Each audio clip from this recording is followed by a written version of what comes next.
खुशी महसूस होती है। सलमान भाई जैसे इंसान अपनी इंडस्ट्री में बहुत काम কমেডি স্টার বা এত সুন্দর সুন্দর কমেডি করে দেখে মনটা খুশি হয়ে যায়।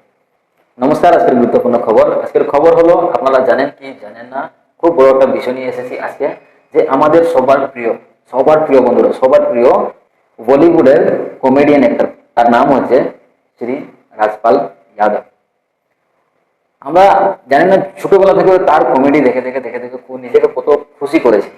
আর যখনই কোনো ফিল্মে তাকে যখন দেখি, তাকে দেখলে একটা মনে একটু খুশি জাগে। বলিউডে দুইজন কমেডি খুব ভালো করে, জনি লেবার, রাজপাল যাদব, আপনারা সবাই জানেন।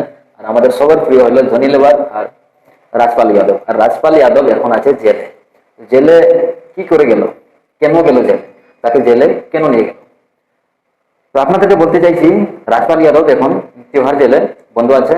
আর জেলে যাওয়ার কারণটা হলো, রাজপাল যাদব ব্যাংক থেকে লোন নিয়েছিল।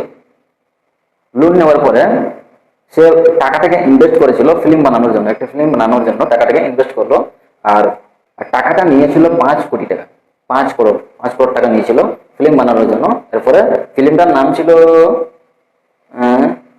কি যেন একটা নাম ছিল, ফিল্মটাকে সার্চ করে আমি স্ক্রিনে লাগিয়ে দেবো, আপনারা দেখবেন, ঠিক আছে?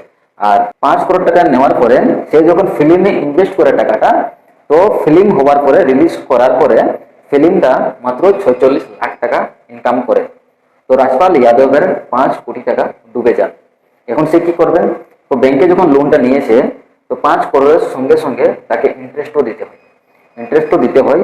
আর ইন্টারেস্ট 5 কোটি টাকা, আর তার সঙ্গে ইন্টারেস্ট মিলিয়ে এখন হয়ে গেছে পুরা টাকা 9 কোটি টাকা, 9 করোড় টাকা। তো রাজপাল যাদব টাকাটা দিতে না পারে, যে ব্যাংক থেকে টাকাটা লোন নিয়েছিল সেই ব্যাংকে এখন কেস করে দিয়েছে। তাই বলে ফেব্রুয়ারি 5 তারিখে রাজপাল যাদবকে তিহার জেলে বন্ধ করে দেওয়া। খবর পাওয়া গেছে সোনু সুদ রাজপাল যাদবকে এখন হেল্প করছে, কিছু টাকা দেবে আর তাকে বার করার চেষ্টা করবে বলে খবর পাওয়া গেছে। আজকের গুরুত্বপূর্ণ খবর এখানে শেষ। ভিডিওটা ভালো লাগলে লাইক করবে, শেয়ার করবে, চ্যানেলটিকে অবশ্যই সাবস্ক্রাইব করবে। আসি তাহলে নেক্সট ভিডিও।